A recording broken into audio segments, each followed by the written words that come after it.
성경 66권 중에서 뭘 공부하고 있어요? 레위기 하고 있어요. 레위기. 하나님께서 레위기를 이스라엘 백성들에게 주신 것은 정말 복 중의 복이에요. 정말 복 중의 복이에요.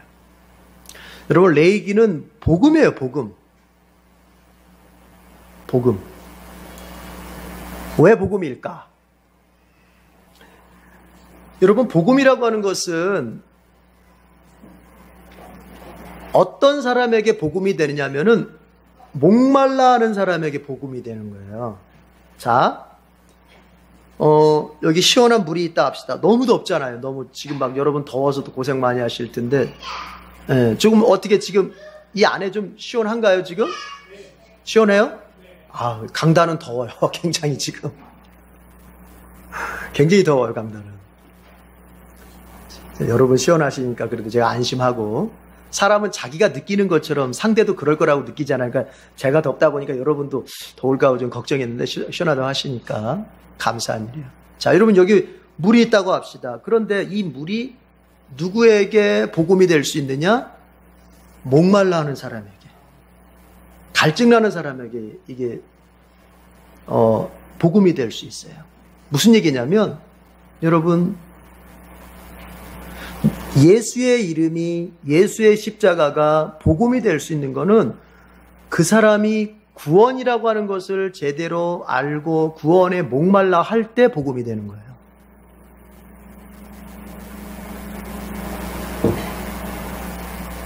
구원이라고 하는 것에 대해서 내가 가난한 마음, 나 정말로 구원받아야 될 사람이라고 하는 것에 대한 그 가난한 마음이 있을 때 예수 그 이름이 복음이 되는 거예요. 맞잖아요. 그러면 아무리 예수님의 그 은혜, 예수님의 십자가의 은총이 크다 하더라도 그 구원에 목말라 하지 않는 사람에게는 예수의 이름은 아무것도 아니에요. 세상 그 어떤 것만도 못해요. 그런 거예요. 그런 거예요. 그래서 세상 사람들에게 예수님은 아무것도 아니에요. 예수 믿는 우리에게나 예수님이 귀하다, 전부다, 이렇게까지 표현하죠. 생명보다 더 귀하다, 이렇게 하지만 왜 그렇습니까? 우리는 구원에 목마른 사람들이에요. 우리는 반드시 구원받아야 되고, 인간이 구원받지 못할 때 하나님으로부터 오는 심판의 그 무서움이라고 하는 것을 알고 있고, 여러분 물어봅시다. 여러분, 하나님의 심판이 무섭다는 것을 여러분 진짜 공감하십니까? 하나님의 심판에 대해서 경각심이 없는 사람이 절대로 예수 구원에 대해서 목말라 할 수 없어요. 그게 성경이 가르쳐주는 진리는, 그래서 복음 이전에 뭐예요? 복음 이전에 하나님의 심판을 먼저 얘기하는 거예요. 율법을 통해서.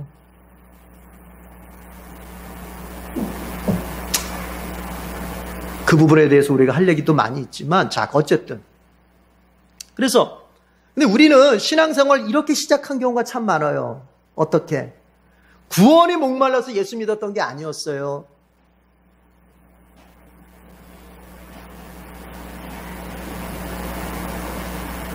하나님이 나의 죄를 씻고 하나님이 나를 영생의 천국으로 인도하신다고 하는 그 구원에 목말라서 예수 믿게 된 사람은 별로 없어요.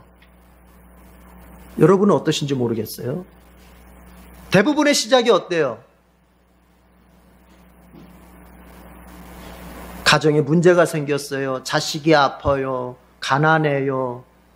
어려운 일이 생겼어요. 그러다 보니 옆집에 있는 누군가가 교회 나와봐. 교회 나오다 보면 좋은 일 생겨. 교회 나오다 보면 그 문제 해결될 수 있어.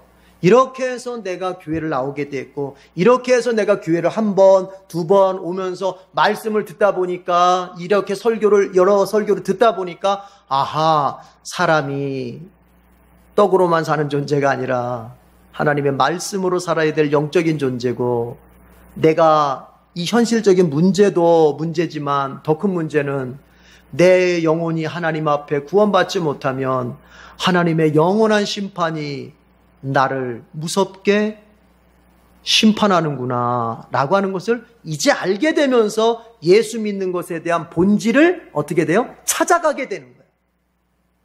그러니까 원칙은 구원에 대해서 목말라가지고 성경에 나오는 복음서에 나오는 그 청년처럼, 부자 청년처럼 예수님께 나와서 랍비여, 선생님이여, 내가 어떻게 해야 영생을 얻을 수 있겠습니까? 이 질문을 가지고 나와야 정상이에요. 내가 어떻게 해야 영생을 얻을 수 있습니까? 내가 어떻게 해야 구원을 받을 수 있겠습니까?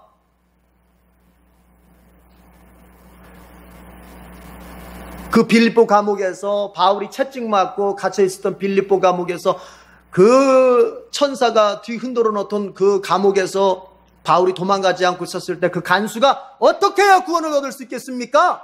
주 예수를 믿으라. 그리하면 너와 내 가정에 구원을 얻을 것이다. 그러니까 구원에 대한 목마름을 가지고 와서 예수 믿는 게 원칙인데 우리 대부분 그렇게 시작 안 했어요. 어떻게 시작했어요? 현실적인 문제 좀 해결해 달라고 주님 앞에 나온 것이 교회 생활의 첫걸음이었어요. 거의 다 그래요. 아니면 태어나 보니 어때요? 태어나 보니 엄마 아빠가 예수 믿고 있어서 나도 콧게 가지고 예수 믿는 사람이 돼버렸어요. 나는 원하지도 않았는데. 그렇죠? 내지는 교회 가보니까 사람들도 친절하고 교회 가보니까 이렇게 저렇게 나를 잘 섬겨주는 게 그런 인간관계가 좋아서 어쨌든 교회 생활 시작한 사람도 있고요. 좋아요. 어떻게 시작했던 잘하신 거예요. 어떻게 출발을 했던 좋은 거예요. 자, 그런데 문제는 뭐예요?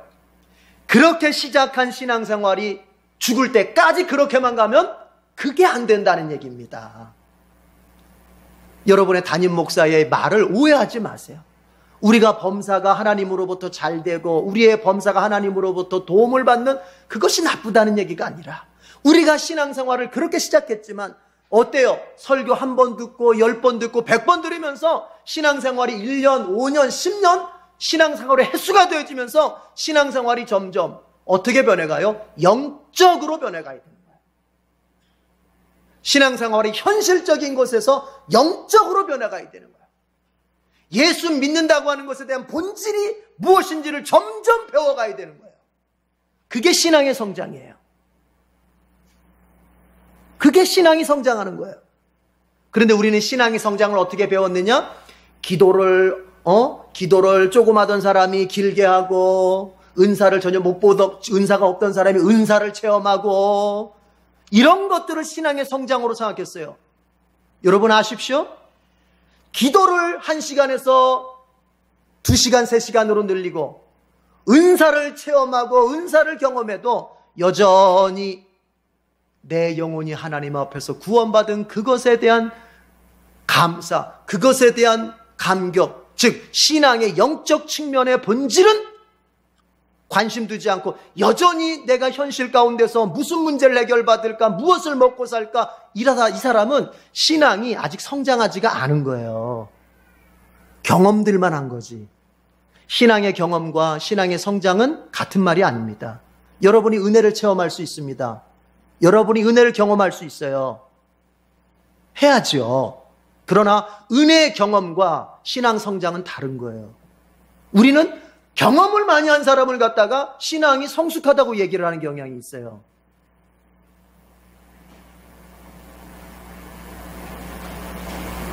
(10년) 동안 경험을 해도 신앙이 성장하지 않을 수가 있는 거예요. 여전히. 자, 어떻게 변해요? 내가 현실적인 문제 때문에 주님 앞에 나왔어요. 병 고치고 싶어서, 우리 가정에 문제가 있어서, 우리 집 남편 사업 좀 잘 됐으면 좋겠고, 우리 애들 좀 문제 좀 잘 풀렸으면 좋겠고, 이러면서 시작하는 거예요. 그러나 그것이 점점 어떻게 바뀌어가요? 영적으로 바뀌어가는 거예요. 주님과 나와의 관계, 주님 앞에서 살아가는 나의 인생은 도대체 무엇을 목적해야 되는 것인가? 주님과 함께 가는 인생이라고 하는 것은 도대체 무엇을 말하는 것인가? 예수 안에서 잘 산다고 하는 것은 도대체 무슨 의미일까? 맞지 않습니까? 그렇게 바뀌어가야 돼요. 여러분 그렇게 바뀌어오셨죠? 저는 늘 그걸 얘기했기 때문에 적어도 우리 에덴교회 교우들은 그렇게 향할 거라고 생각을 해요. 예. 마찬가지예요. 레위기는 복음이에요. 왜 복음인가? 어떻게 어떻게 하면 내가 하나님 앞에 죄를 용서받고 어떻게 하면 내가 하나님께 나아갈 수 있을까? 내가 하나님의 백성된 이후, 내가 하나님의 백성된 이후에도 여전히 죄를 짓고 하나님의 백성된 이후에도 여전히 육신의 삶에 사로잡혀가지고 죄를 짓고 넘어지고 실패하는데, 이런 내가 어떻게 하면 내가 하나님 앞에서 또다시 설 수 있을까? 내가 하나님 앞에서 죄를 용서받고 또다시 설 수 있을까? 내가 어떻게 하면 하나님 앞에서 하나님께 더 깊게 친밀하게 나아갈 수 있을까? 이거를 목말라 하는 사람에게 레위기는 그 소식을 알려주는 거니까 복음이죠, 복음. 그러나 하나님에 대한 목마름이 없으면, 예수 믿은 이후에 나의 신앙생활에 대한 정말 적극적인 관심이 없으면 레위기는 제일 재미없는 성경이 돼버리는 거예요. 여러분, 왜 복음입니까? 레위기는 이렇게 시작하잖아요. 제사법으로 시작하잖아요. 제사법. 그 제사법의 핵심이 뭐예요? 나는 네가 얼마나 깨끗하냐 더러우냐를 보지 않겠다. 네가 내가 원하는 대로 제물을 바쳤느냐 안 바쳤느냐 그걸 보겠다는 게 이 제사법의 핵심이에요. 네가 얼마나 도덕적으로 깨끗하냐 더러우냐 그거 안 보겠다는 거예요. 뭐예요? 하나님이 원하시는 방법대로 제물을 들고 나왔느냐? 그게 제사법의 핵심이잖아요. 그럼 무슨 얘기예요? 이스라엘 백성이 하나님 앞에 죄를 용서받고 새롭게 하나님과의 관계를 시작할 수 있는 것은 그 사람이 어떠하느냐, 그 사람의 수준이 어떠하느냐, 그 사람이 뭘 어떻게 했느냐가 아니라, 하나님이 이럴 때는 양 바쳐, 이럴 때는 소 바쳐, 그 양은 어떻게 잡고 그 제사장하고 어떻게 그 제물을 제대로 바쳤느냐 안 바쳤느냐, 그거 보고 이 사람을 용서할 건가 말 건가, 이 사람하고 관계를 다시 내가 회복할 건가 말 건가를 하나님이 결정하시는 거예요. 그럼 보십시다. 그게 뭐예요? 그게 신약으로는 뭐예요? 하나님은 우리를 보고 우리를 용서하는 게 아니에요. 착각하는 사람들이 있어요. 내가 막 주님 앞에 더 옛날보다 기도 열심히 하고 내가 막 주님 앞에 내가 뭔가를 해가지고 막 주님 앞에 감동을 줘가지고 주님이 나를 더 사랑하고 주님이 나를 막 더 용서하고 이런다고 생각하는 사람, 그 사람 그냥 생각 잘못하는 거예요. 그러면 그 사람은 분명히 어떤 함정에 빠지기가 쉽느냐? 우리는 항상 잘할 수만 없잖아요. 못할 때도 있잖아요. 못하면 그 사람은 신앙이 꼬꾸라지게 돼 있어요. 꼬꾸라지게. 그러나 보세요. 하나님은 뭘 보시고 나를 용서하신다? 재물을 보고 용서하시는 거예요. 그러면 우리의 재물이 뭡니까? 예수 그리스도거든요. 하나님이 정하신 방법 딱 하나예요. 네가 예수를 믿고 내게 나오느냐, 예수를 믿지 않고 너의 의로 나오느냐거든요. 그러면 나는 못났어요, 나는 부족해요, 나는 어제도 넘어졌는데 오늘 또 넘어졌어요. 그래서도 뭐예요? 하나님이 정하신 재물 예수, 그분을 딱 붙잡고 하나님 앞에 나아가면 하나님은 어떻게 해주시겠다? 다 용서해 주시고 또다시 받아주시겠다는 거예요. 자기 힘으로 하나님을 감동시키려고 하면 안 돼요.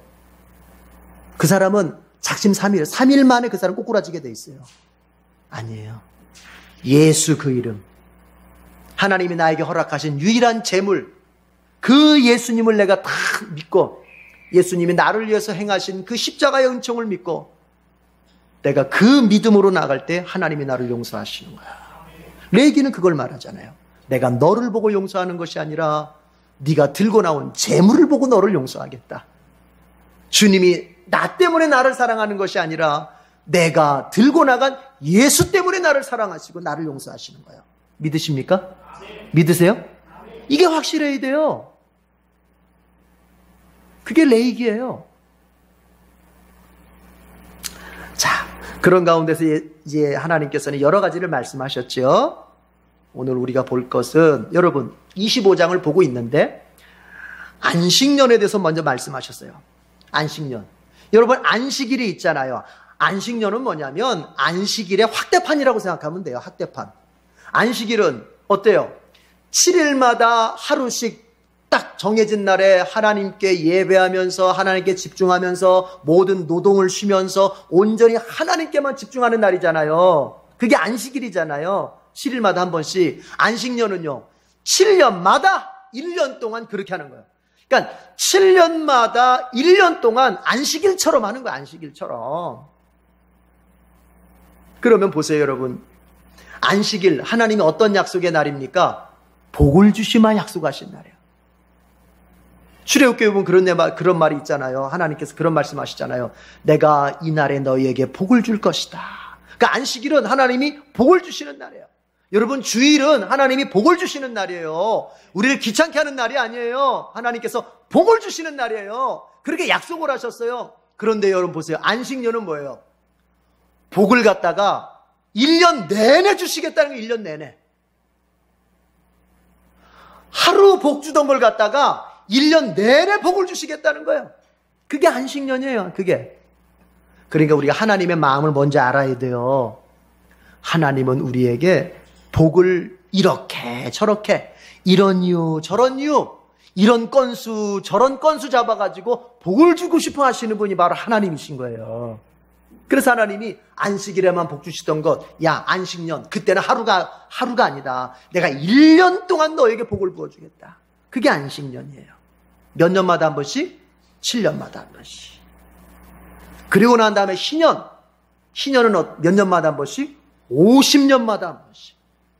7번의 안식년을 지키면 49년이 되는데 그 49년 안식년이 딱 7번째 안식년이 끝나고 그 다음 해 50년째 그때는 희년이다.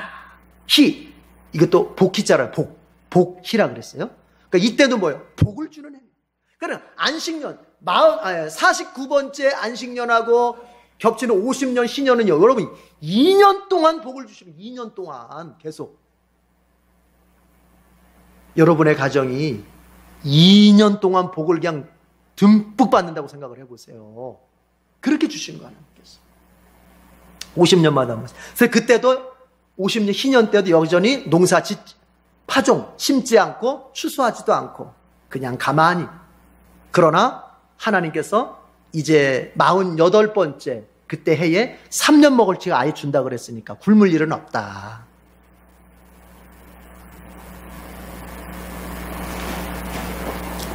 여러분, 하나님은 우리 것을 뺏는 분이 아니에요.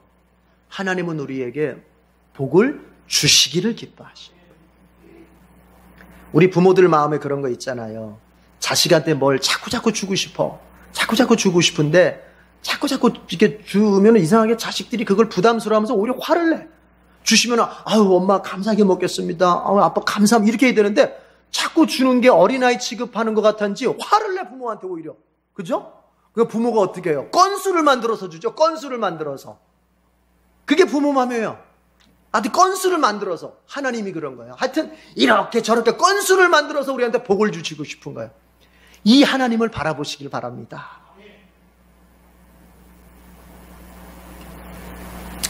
여러분의 인생, 여러분의 가정, 여러분의 직장, 여러분의 사업장, 여러분의 모든 것이 항상 매년이 안식년 같고 매년이 희년 같기를 축복합니다.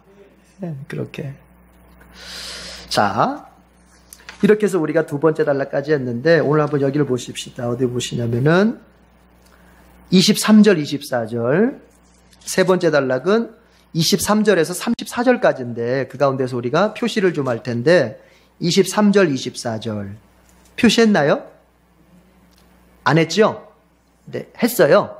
자, 23절, 레위기 25장 23절, 24절. 자, 표시는 하셨다니까 읽어봅시다. 시작. 땅을 아주 팔지는 못한다. 땅은 나의 것이다. 너희는 다만 나그네이며 나에게 와서 사는 임시 거주자일 뿐이다. 너희는 유산으로 받은 땅 어디에서나 땅 무르는 것을 허락하여야 한다. 자, 하나님께서 말씀하세요. 땅을 너희들이 지금 소유하고 있는 땅을 팔 수는 있어. 그러나 완전하게 팔 수는 없다. 그런 뜻이에요. 아주 팔지는 못한다. 그 말이 부동산 거래 할 수 있어요. 그런데 완전히 팔지는 못해요. 이유가 있어요. 뭐예요? 땅은 누구의 것? 땅은 나의 것. 하나님의 것이래. 이스라엘 백성들에게 있어서 경제적 개념이 이런 거예요. 이스라엘 백성의 토지 개념은 이런 거예요. 내가 지금 거하고 있지만 이 땅은 내가 지금 사용하고 있지만 현실적으로는 내가 소유하고 있고 내가 사용하고 있지만 이 땅의 원주인은 누구다? 하나님이시다. 그런 게 그게 이스라엘 백성들의 사상이에요. 그러다 보니까 잠깐 필요에 의해서 팔 수는 있어요, 현실적으로. 그러나 완전히는 못 팔아요. 다시 어느 땐가는 원주인한테 돌아가야 돼요. 뭐 결론부터 얘기합시다. 언제 원주인에게 돌아가느냐? 희년 때는 원주인에게 돌아가는 거예요. 희년 때는. 그래서 얘기했죠, 지난주에. 희년은 모든 게 원상태로 돌아가는 거라고 그랬죠. 희년은 모든 게 원상태로 돌아가는 거예요. 땅을 팔았던 사람이, 땅을 팔았다고 하는 건 땅을 잃은 거잖아요. 그렇죠? 내가 가난해져 가지고 팔아서 돈 쓴 건데 땅을 잃었어요. 그러나 희년 때면 어떻게 돼? 다시 땅이 내게 돌아오는 거예요. 값없이, 공짜로. 내가 땅도 잃었고 이제 더 가난해져 가지고 더 가난해져서 아예 노예가 됐어. 종이 됐어. 남의 집 종살이를 했어. 그러면 희년이 되면 어떻게 되느냐? 값없이 공짜로 다시 자유인으로 해방이 되는 거예요. 이렇게. 그러니까 모든 게 원래 초기 상태로 돌아가는 거예요. 이게 희년. 근데 하나님께서 땅은 너희들이 유산받은 땅 그거 완전히 팔지는 못한다. 왜냐? 땅의 주인은 나기 때문에. 그러면서 24절에 중요한 말이 있어요. 땅 무르는 것을 허락해야 된다. 여러분, 땅 무른다는 말은 뭐예요? 되살 권한을 말하는 거예요. 팔았던 사람이 그것을 다시 되살 권한, 내지는 이렇게 할 수도 있습니다. 자, 제가 보세요. 제가 땅을 팔았어요. 그러면은 나하고 제일 가까운 친척이, 이 사람은 잘 살아. 나하고 제일 족보상 제일 가까운 친척이 잘 살아. 그럼 이 사람이 땅을 사가지고 나를 줄 수 있어요. 그러면 내가 나중에 이 사람한테 뭐 갚을 걸 갚아야 되겠죠. 그러나 내가 팔았던 땅을 이 사람이 대신 살 수 있어요. 이 사람이. 그런데 그 형편도 안 돼. 우리 친척들이 다 가난하게 살아가지고 그럴 형편도 못 돼. 그러면 언제까지 기다려야 된다? 희년 때까지. 50년 기다려야 돼. 50년을 기다리는 게 아니라 희년 때까지, 남은 횟수 희년 때까지 기다려야 돼요. 이런 얘기를 하고 있어요. 그게 28절입니다. 28절. 제가 방금 설명한 거예요. 28절 나침반 표시하고 읽어봐요. 28절 나침반 표시하고. 28절 나침반 표시하고 읽어봅시다. 자, 방금 설명드린 거예요. 시작. 그러나 그가 그 땅을 되돌려 살 힘이 없을 때에는 그 땅은 산 사람이 희년이 될 때까지 소유한다. 희년이 되면 땅은 본래의 임자에게 되돌아간다. 땅을 판 사람은 그때에 가서야 유산 곧 분배받은 그 땅을 다시 차지할 수 있다. 여러분, 이 점을 먼저 이해를 합시다. 그게 좋을 것 같아요. 이스라엘 백성이 모세를 통해서 출애굽을 했어요. 출애굽은 모세를 통해서 했지만 가나안 정복은 누구를 통해서 했어요? 여호수아를 통해서 했어요. 그렇죠? 가나안 정복은 여호수아를 통해서 한 거예요. 자, 가나안을 정복한 다음에 이제 여호수아와 제사장 엘르아살과 지도자들이 뭘 하냐면 땅을 분배하게 됩니다. 제비 뽑아가지고 땅을 분배해요. 그러니까 하나님께서 지파별로 또 지파에서 가문별로 땅을 하나님께서 다 주는 거예요. 그냥. 그렇게 해서 시작된 게 이스라엘의 이 땅이란 말이에요. 그러니까 하나님께서 땅을 그냥 무상으로 다 주신 거예요. 이스라엘 백성들한테. 그래서 말씀하는 거예요. 내가 너희들한테 그건 무상으로 준 거야. 좀 다르게 표현하면 무상으로 임대한 거예요. 하나님이 임대한 거예요. 그러니까 원래 주인은 하나님. 그래서 이 사람들은 땅을, 하나님이 뭐라 그러셨냐면은 땅을 가진 그대로 그걸 지켜야 된다고 그랬어요. 조상 때로부터 물려받은 땅을 함부로 팔거나 이러면 안 돼요. 되도록이면 그 땅을 지켜야 돼요. 그리고 이스라엘 백성들은 자기네 지파, 그렇죠? 12지파잖아요. 지파별로 그 조상 대대로 물려받은 땅만 감사하면서, 그것을 감사하면서 그렇게 살아야지 다른 가문의 땅을, 다른 지파의 땅을 탐내면 돼요, 안 돼요? 안 돼요. 탐냈다가 나중에 심판받은 사람이 바로 누구냐? 그게 아하방이에요.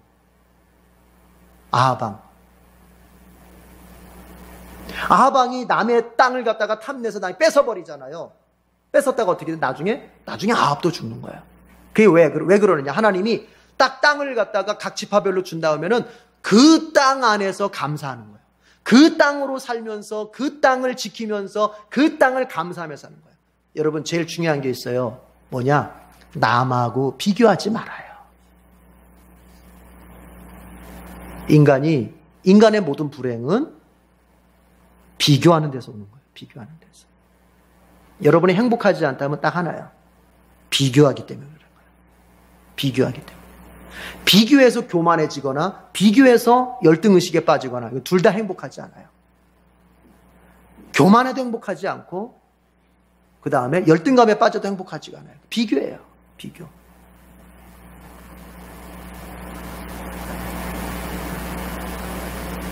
사실은 우리가 생각해보면 지금도 우리는 감사하면서 살 수 있어요. 우리는 지금 이 형편도 감사하면서 살 수 있어요. 맞습니까? 안 맞습니까? 지금도 이 형편도 감사하면서 살 수 있어요. 그런데 우리가 감사가 나오지 않는 이유가 뭐예요? 자꾸 남의 떡을 보기 때문에 그런 거예요. 아니, 내가 조그만 평수 아파트에 살면 어때요? 조그만 평수에 살면서 우리 가족이 오손도손하게 재미있고 행복하게 지내면 좋은 거예요. 그거로 만족할 것이지. 뭐 대궐 같은 집에서 뭐 잠자면서 뭐 뒹굴뒹굴 굴러다닐 일이 있어요? 뭐 할 거예요? 그냥 요 정도 집에서 요 정도 형편에서 그냥 가족끼리 서로 사랑하면서 존중해주면서 재미나게 오손도손 살면 행복한 거예요. 그런데 뭐예요? 이제 애들이 한번 나갔다 와요. 아빠, 엄마, 우리 친구는 어디 살아? 어쩌고 저쩌고.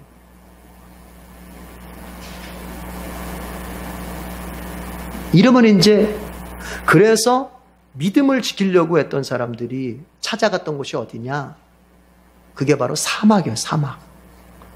수도사들이 찾아갔던 장소가 사막인 이유가 뭐예요?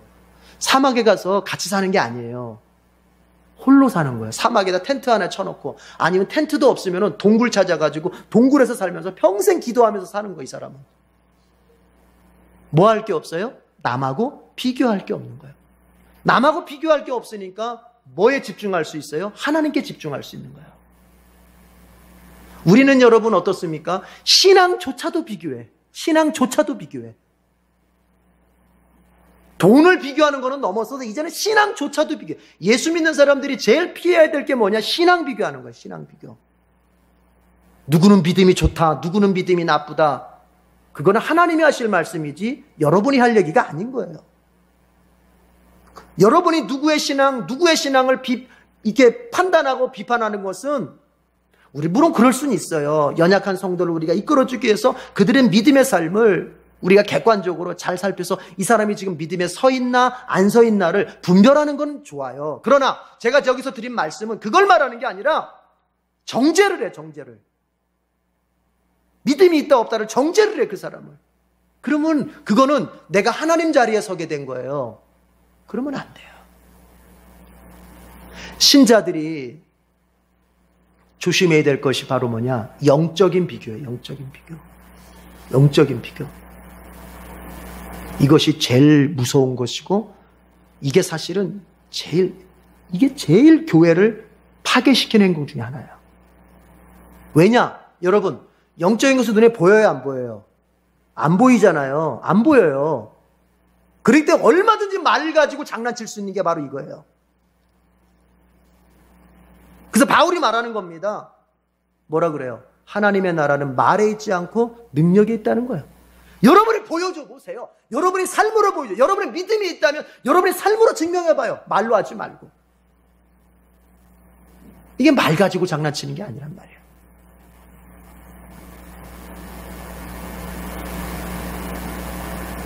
더 조심할 것은 우리가 영적인 비교를 더 하기 쉬운 사람들이 어떤 사람들이 그러기가 쉽냐면 현재 내가 육신적인 것 가지고 자랑할 게 없을 때 영적인 비교를 더 많이 하게 돼요.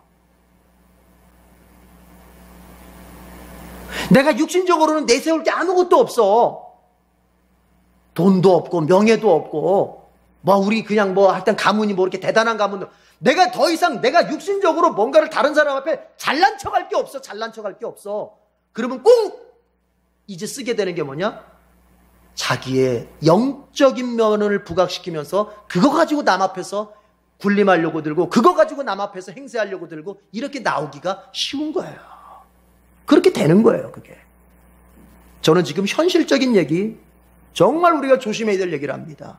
그러니까 무슨 얘기냐? 사람은요, 정 없으면 여러분, 돈 있으면 돈 자랑하고 권력 있으면 권력 자랑할 텐데, 그러면 아무 돈, 권력, 명예가 없으면 자랑을 안 하냐? 아니라니까요. 정 없으면 뭐라도 가지고 영적인 것을 가지고라도 자랑하고 싶은 게 그게 인간이란 말이에요. 우리 이렇게 생각합니다. 명예욕, 권력욕 하면 우리는 그게 저기 여의도에 있는 사람들 얘기 같아. 저기 현재 국회의원쯤 되는 사람들이나 되는 얘기라 하지만 그게 아니에요. 이걸 아셔야 돼요. 저와 여러분이 명예욕이 있고 권력욕이 있다는 걸 알아야 돼요. 이걸 아셔야 된다고.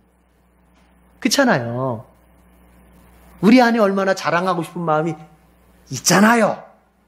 우리 안에 저 사람보다 내가 좀 더 이렇게 행세하고 싶은 마음이 있잖아요. 그게 권력욕이고 그게 명예욕인 거예요. 그건 국회의원들만의 문제가 아닌 거예요. 무슨 얘기입니까? 정말 겸손하지 않으면 인간은, 여러분 정말 겸손해지지 않으면 인간은 타락할 수밖에 없어요. 가난하면 가난한 대로 교만하고요. 있으면 있는 대로 교만한 거예요. 배웠으면 배운 대로 교만하고요. 못 배우면 겸손할 것 같아요. 못 배우면 못 배운 대로 다른 것 가지고 교만하게 돼 있는 거예요. 사람은 반드시 그렇게 되는 거예요. 그러니까 뭐예요, 여러분? 그저 겸손해야 돼요. 배웠든 못 배웠든 항상 나를 살피면서 겸손하려고 들어야 돼요.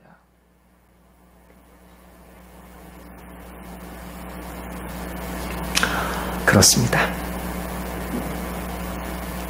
여러분 오늘 이 말이 있어요. 이거 한번 봐요. 23절 보면 자 이제 그건 아셨죠? 땅을 살 힘이 없으면 언제까지 기다리면 된다? 희년이 될 때까지 된 희년. 그럼 희년이 되면 내가 비록 지금 가난해서 내가 팔았던 그 땅 희년이 되면 어떻게 된다? 값없이 공짜로 내게 돌아온다 이거예요. 왜냐? 이것은 하나님께서 우리 조상 지파에게 주신 고유의 기업이기 때문에 그 고유의 기업을 우리가 잃으면 안 되는 거예요. 여러분, 천국은 성도의 고유한 기업입니다. 여러분 그거 절대 잃어버리면 안 되는 거예요. 다른 거 다 잃어버려도. 아시겠어요? 네, 그거를 상징하는 거예요. 자, 그런데 여러분 23절을 다시 한번 봐요. 저는 이 레위기 25장 공부하면서 이 말이 참 제 마음에 와닿았어요. 땅을 아주 팔지는 못한다. 땅은 나의 것이다. 너희는 다만 나그네이며 나에게 와서 사는, 따라합시다, 임시 거주자일 뿐이다. 여러분 인생은 임시 거주하는 겁니다. 이걸 알고 살아야 돼요. 바울은 말합니다. 디모데에게 이렇게 말합니다.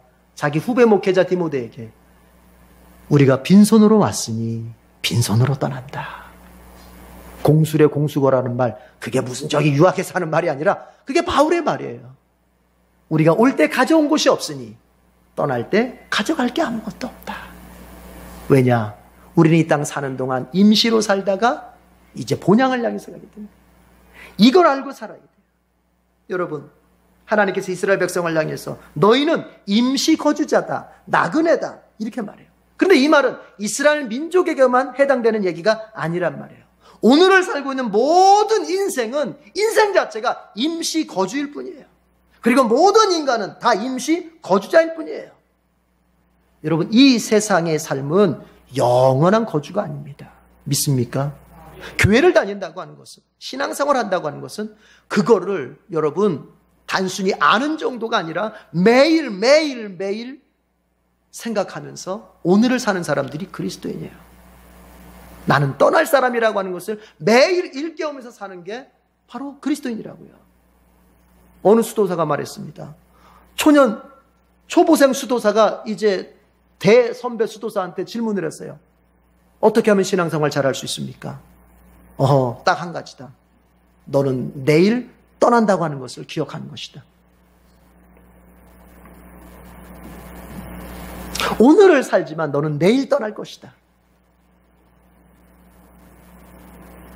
이곳을 떠나 하나님 앞에 간다는 그 생각, 이것을 할 수 있어야 돼요. 임시거주자예요. 여러분, 그럴 때 우리가, 이게 굉장히 중요한 거예요. 내가 이 세상 삶을 영원히 사는 것이 아니고 임시를 거주하는 삶이라는 것을 딱 알 때, 자, 이제 뭐가 쉬워지느냐?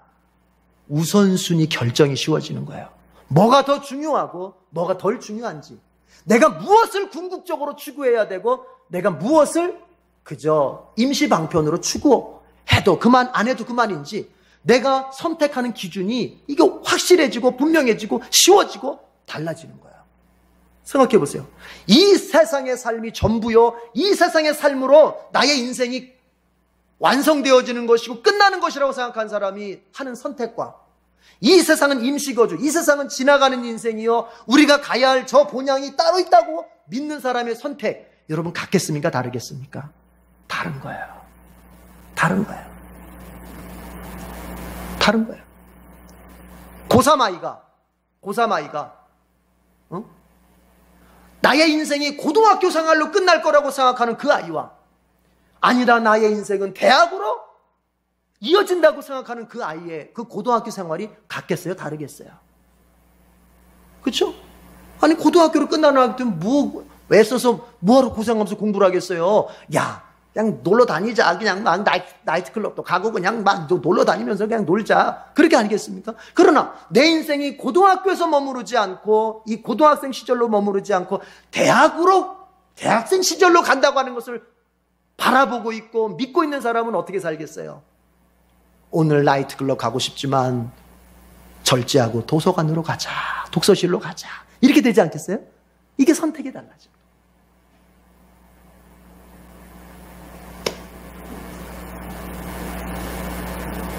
여러분, 기억하십시다. 우리는 임시거주자입니다. 욕심낼 거 없어요. 그런데 이 말을 현재를 갖다가 대충 사는 것으로서 이해하면 안 돼요. 야, 어차피 여기 임시 나그네 길이니까 그냥 대충 살고 그냥 천국 가서 잘 살면 되지, 이런 뜻이 아닙니다. 여러분, 예수님께서 마태복음 25장 심판하실 때 5달란트, 2달란트, 1달란트 줬잖아요. 그렇죠? 그리고 와서 이제 다시 5달란트 받은 사람 2달란트, 1달란트 다시 결산하잖아요. 그때 1달란트 받은 사람 1달란트 다시 들고 왔잖아요. 5달란트 받은 사람 10달란트 남기고, 2달란트 받은 사람 2달란트 더 안겨서 4달란트 되고, 근데 1달란트 받은 사람은 어떻게 했어요? 다시 1달란트 들고 왔죠.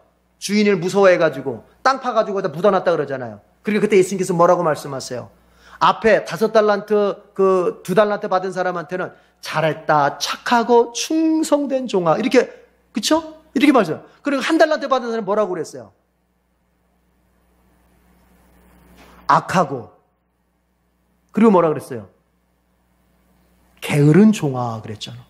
이 악하고 게으른 종아. 여러분, 악하다는 건 좀 이해가 돼요. 그쵸? 인간은 악하니까, 죄인이. 아니, 게으르다는 건 이해가 되죠. 그쵸? 게으르다고 하는 거는. 그쵸? 열심히 안 살았으니까. 그런데 하나님께서 뭐라고 불러요? 악하고 게으른 종. 게으른 거는 하나님 앞에 악한 거예요. 이걸 아셔야 돼요. 오늘을 열심히 살지 않는 것은 하나님 앞에 악한 거예요. 오늘에 내가 최선을 다하지 않는 하나님 앞에 악한 거예요. 오늘 지금 예배 드립니다. 이 예배에 내 모든 걸 쏟아부으면서 최선을 다하지 않은 것은 악한 거예요. 내게 맡겨진 오늘을 성실과 인내로 감당하지 않으면 그건 악한 거예요. 게으름을 넘어서서 악한 거예요. 예수님께서 말씀하셔요. 이 악하고 게으른 종아. 그러므로 우리가 임시 거주자로서 인생을 나그네처럼 살지만, 나그네와 같은 인생길을 어떻게 감당해야 돼요? 여러분, 성실하게, 충성되게 감당해야 되는 거예요. 그러나 이 현실을 우리가 최선을 다해서 살되, 최선을 다해서 노력하되 잊지 말 것은 뭐예요? 내가 영원히 살 곳은 여기가 아니라고 하는 것 기억해야 돼요. 이걸 균형 잡아야 돼요. 오늘을 열심히 사는 것과 내가 영원을 위해서, 영원을 바라보면서 오늘을 열심히 사는 것과 영혼을 바라보지 않고서 오늘을 열심히 사는 것, 이건 달라요. 우리는 하나님이 우리를 위하여 예비하신 그 영원한 세계, 하나님의 나라, 천국을 바라보면서 오늘을 우리가 최선을 다해 사는 거예요. 그게 임시거주자예요. 하나님이 땅을 줬으면 거기서 농사를 짓고 열심히 자식도 키우고 이웃도 도우면서 열심히. 그러나 뭐다? 하나님이 나를 오라 하실 때는 언제든지 다 내려놓고 갈 수 있을 만큼 우리는 가볍게 살아야 된다. 기억하십시오. 여러분의 저금 통장에 돈이 많으면 여러분은 곱게 못 죽어요. 곱게 못 죽어요. 곱게 못 죽어요. 미련 남아서. 여러분이 이 세상에다가 사랑을 많이 주면 여러분 곱게 못 죽어요. 미련이 남아서. 소돔성을 떠날 때 그 롯의 가족 중에서 유일하게 소금 기둥이 된 사람, 롯의 부인처럼 되는 거예요.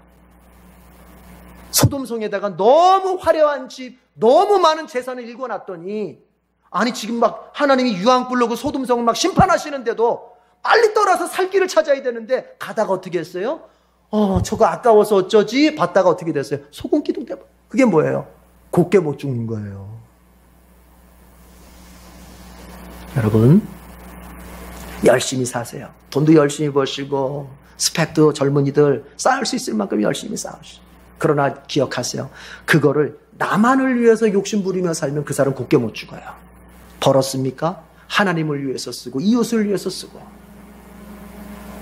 하나님이 내게 주신 재능이 있습니까? 하나님을 위해서 쓰고 이웃을 위해서 쓰고. 그래서 우리가 떠날 때는 뭐냐? 여러분의 주머니가 빈 주머니가 될 수 있어야 돼요. 그래서 하나님이 나를 이제 불러가실 때 내가 가볍게 올라갈 수 있어야 돼. 하도 그냥 채운 게 많아가지고 주머니 채운 게 많아서 하나님이 올라가라 했는데 못 올라가. 무거워서 못 올라가. 그게 곱게 못 죽는 거예요. 사람은 태어날 때도 잘 태어나야 되겠지만 더 중요한 건 죽을 때 잘 죽어야 돼요. 맞습니까? 맞는 거예요. 그러나 잘 죽기 위해서 해야 될 일은 뭐냐? 잘 살아야 되는 거예요. 여기서 잘 산다고 하는 것은 세상적인 잘 삶을 말하는 게 아니에요. 네. 그래서 옛날에 김종수 목사님 같은 분은 그랬어요. 잘 살아야 한다. 그리고 잘 죽어야 한다. 맞습니다. 여러분, 잘 사는 게 뭘까요? 하나님을 위해서 사세요. 그리고 이웃을 위해서 사세요. 뭐 같은 말이겠지만 교회를 위해서 사세요. 그럴 때 우리가 잘 살 수 있어요. 여러분, 인생은 나그네 길입니다. 그러니까 뭐 좀 지금 안 되는 일이 있어도 너무 그렇게 슬퍼하지 마세요. 따라합시다. 너무 슬퍼하는 것도 죄다. 너무 슬퍼하는 것도 죄예요. 적당히 슬퍼해야지. 우리가 장례식 당할 때도 그래. 장례식 당할 때 좀 적당히 슬퍼해야지. 아니 천국 갔다는데도 계속 슬퍼해. 그럼 뭐야 그게 도대체가. 적당히 슬퍼해야지. 적당히. 뭐 하루 정도 울었으면 그 다음날 이틀은 그냥 이제 기쁨으로 감당해야죠. 그렇게. 여러분, 한 가지만 말하고 마칩시다. 아까 28절 우리가 봤는데, 자 보세요. 땅을 팔았어요. 가난해서 우리 집이 너무 지금 먹고 살 게 없어서 너무 쪼들려서 땅을 팔았어요. 그런데 이 땅을 다시 되돌려 받아야 우리가 농사를 또 지을 텐데 그 땅을 되돌릴 친척도 없고 나 자신도 힘이 없어요. 돈이 없어요. 그러면 언제까지 기다려야 돼요? 희년 때까지. 희년 때만 되면 어떻게 된다고요? 하여튼 다시 와 나한테. 어쨌든 나한테 다시 와. 그게 다시 내게 돼. 회복되는 거예요. 따라합시다. 그리스도는 희년이다. 이 희년은 바로 예수 그리스도를 상징해 주는 거예요. 여러분, 우리가 하나님의 자녀잖아요. 그런데 어떻게 돼요? 아담 안에서 우리는 하나님의 자녀의 특권을 잃어버렸잖아요. 아담이 상징적으로 보여주지 않습니까? 그 좀 선악과 조금 따먹겠다고 그냥 하나님의 자녀된 특권을 버려버렸잖아요. 잃어버렸잖아요. 그런 다음에 어떻게 됐어요? 다시 회복할 수 있었어요? 못했잖아요. 왜요? 능력이 안 돼요. 범죄함으로써 잃어버린 하나님의 자녀의 그 권세, 다시 아담의 힘으로 회복할 수 있었나요? 인간의 힘으로 회복할 수 있었나요? 못하잖아요. 못해요. 간절히 원했을 거야, 아담이. 한 번 정말 아마 아담이 에덴 동산에 쫓겨난 다음에 땅을 주먹으로 치면서 후회했을 거예요. 아유, 내가 참을 걸, 먹지 말라. 왜 내가 그 순간을 못 참아서 내가 뭐예요? 그러나 다시 돌이킬 수가 없는 거예요. 돌이킬 수 없어요. 하나님의 자녀된 권세를 잃어버린 우리는 여러분 우리의 힘으로 다시 그 권세를 회복할 수 없어요. 그런데 그 권세가 회복될 수 있는 길이 딱 하나 있는 거예요. 뭐냐? 이스라엘 백성이 도대체가 힘이 없어서 이 땅을 다시 내 땅으로 만들 수 있는 힘이 없어서 길이 전혀 없지만 50년, 희년만 되면 다시 내게 되듯이 우리가 잃어버린 하나님의 자녀된 권세를 회복할 수 있는 유일한 길이 있어요. 내 힘 없어도, 내 능력 없어도 공짜로 값없이 누구를 통해서? 예수 그리스도를 통해서 주시는 거예요. 그래서 그리스도는 신년이다. 예수 그리스도는 인류의 신년이다. 누구든지 그리스도 안에 있으면은 잃어버렸던 모든 하나님의 형상, 잃어버렸던 모든 하나님의 자녀의 복, 잃어버렸던 모든 하나님의 그 좋은 것들을 얻는 그 신분과 위치가 다 회복되는 거예요. 우리가 지금 그래서 이렇게 있는 겁니다. 그리스도는 희년입니다. 여러분 감사합니까? 감사해야죠. 값없이 얻었잖아요. 그래요. 다 같이 기도합시다. 우리가 다 같이 한번 기도합시다. 하나님 앞에 우리에게 희년이 되어주신 은혜를 감사하면서 기도하십시다. 하나님, 정말 하나님께서 값없이 능력 없고 힘없는 우리를 하나님의 그 큰 복, 하나님의 자녀가 되는 권세, 그리고 하나님의 그 영생의 천국을 얻을 수 있는 그 복 다 회복시켜 주신 거 감사하다고. 그리스도를 통해서 우리에게 값없이 주셔서 감사하다고. 그리고 잊지 맙시다. 이런 내가 이 세상을 지금 살아가고 있지만 이 세상의 삶이 영원한 삶이 아니고 임시 거주지로서 내가 언젠가 하나님 앞에 서야 되고 하나님의 천국에 들어가야 할 때가 있다는 것을 기억하면서 오늘을 살 수 있는 우리가 되게 되려고 다 같이 통성으로 기도하겠습니다. 하나님 아버지 감사합니다. 이스라엘 백성, 그 가난한 사람이 자기가 잃어버렸던 그 토지를 다시 회복할 수 있는 힘과 능력이 없지만 오직 희년이 되었을 때는 하나님께서 무상으로 잃어버렸던 토지를 다시 소유케 하셨습니다. 그것과 마찬가지로 우리 하나님께서는 아담 안에서 잃어버린 하나님 자녀의 권세, 하나님의 형상의 그 특권을 오직 그리스도 예수 안에서 우리에게 회복받을 수 있도록 은혜를 주셨습니다. 하나님 감사합니다. 오직 그리스도 안에서 우리에게 희년을 베풀어 주셔서 감사합니다. 잃어버린 우리의 모든 특권과 복락을 그리스도 안에서 값없이 우리의 조건으로가 아니라 오직 그리스도의 희생을 통하여 얻게 하신 것 감사합니다. 하나님, 이것만 생각하며 이것만 우리가 아버지 묵상하며 이것만 붙들어도 우리는 하나님께 얼마나 그 큰 사랑을 받고 있는지를 기억할 수 있습니다. 하나님 감사합니다. 내 인생에 대하여 우울해질 게 없습니다. 내 인생에 대하여 내가 좌절할 게 없습니다. 하나님께서는 우리에게 그리스도 안에서 희년을 주셨습니다. 희년, 복의 해를 주셨습니다. 내 인생은 복된 인생이며 내 인생은 정말 주님으로부터 사랑받는 인생이며 주님께 기억되어지는 인생입니다. 아버지 하나님, 이런 믿음으로 우리가 살게 해 주옵소서. 또한 주님, 우리는 임시 거주자들일 뿐입니다. 내가 살고 있는 이 인생은 내가 나그네 길로 살아갈 뿐입니다. 하나님 아버지, 여기에 대하여 우리가 너무 과도한 미련도 두지 말게 하시고 너무 과도한 사랑도 쏟지 말게 하시고 너무 과도한 욕심도 내지 말게 하시고 그저 하나님께서 열어주신 대로 감사하면서 하나님께서 열어주신 대로 최선을 다하면서 내가 인내하며 살고자 아버지 그렇게 마음을 먹고 그렇게 살아갈 수 있게 해주시옵소서. 주여, 우리의 인생길 주님 손안에 있음을 믿고 이 인생 여정 다 마치고 하나님 앞에서 내가 심판받는 자리에 서게 될 것을 기억하고 오늘을 내가 무엇을 선택하며 어떻게 살아야 할지를 항상 아버지 하나님 이 말씀 안에서 나그네 인생길이라고 하는 이 말씀 안에서 주님, 내가 생각하며 선택할 수 있게 하여 주시옵소서. 오 하나님 아버지, 우리 에덴교회 성도들이 늘 내가 아버지 하나님이여 잘 살다가 잘 죽을 수 있는 인생을 준비해 갈 수 있도록 은총을 내려 주시옵소서. 하나님 감사합니다. 하나님은 가난한 자를 잊지 않으셨습니다. 너무 가난하여 자기의 것을 회복할 수 있는 힘이 하나도 없는 그 사람조차도 다시 회복할 수 있는 기회, 희년을 주셨습니다. 그렇다면 주님, 오늘을 살고 있는 우리도 결코 우리의 인생이 능력이 없고 힘이 없어 다시 한번 일어설 수 있는 기회조차 내게 마련되지 않는다 할 때에도 하나님은 반드시 우리에게 다시 한번 일어설 수 있는 기회를 주실 줄로 믿습니다. 주님께서는 우리에게 그리스도를 통하여 구원의 희년을 주셨습니다. 하나님의 형상을 잃어버리고 하나님의 자녀된 권세를 잃어버린 우리는 다시 회복받을 수 있는 힘과 능력이 전혀 없을 때 그리스도 십자가 희생제물 그 은총을 통하여서 우리에게 값없이 공짜로 하나님의 형상을 회복시키시고 하나님 자녀된 권세를 회복시켜 주셨습니다. 늘 신년이 되어주신 그리스도께 감사하면서 우리의 인생 살아갈 수 있도록 도와주시옵소서.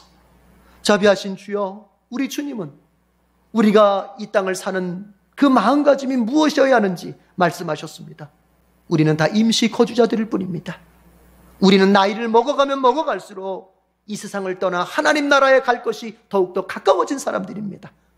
무엇을 더 욕심내고 무엇에 미련을 두며 우리가 정말 무엇을 위하여 살고 있는지 하나님 빨리 나 자신을 성찰할 수 있게 하시고 이제 정말 남은 생애 동안 하나님 앞에서 나그네 인생길임을 명심하고 하나님 앞에 서는 그날이 내 인생 중에 가장 영광스러운 날이 되도록 오늘을 선택하고 오늘을 살아낼 수 있는 우리 모두가 되게 해 주시옵소서. 자비하신 주여 감사합니다. 폭염 속에 살고 있습니다. 우리 교우들 건강 지켜주시고 우리 교우들의 인생이 이 폭염으로 인하여 어느 곳 하나 망가지는 일이 없도록 하나님 지켜주시옵소서. 예수님의 이름으로 기도드립니다. 아멘.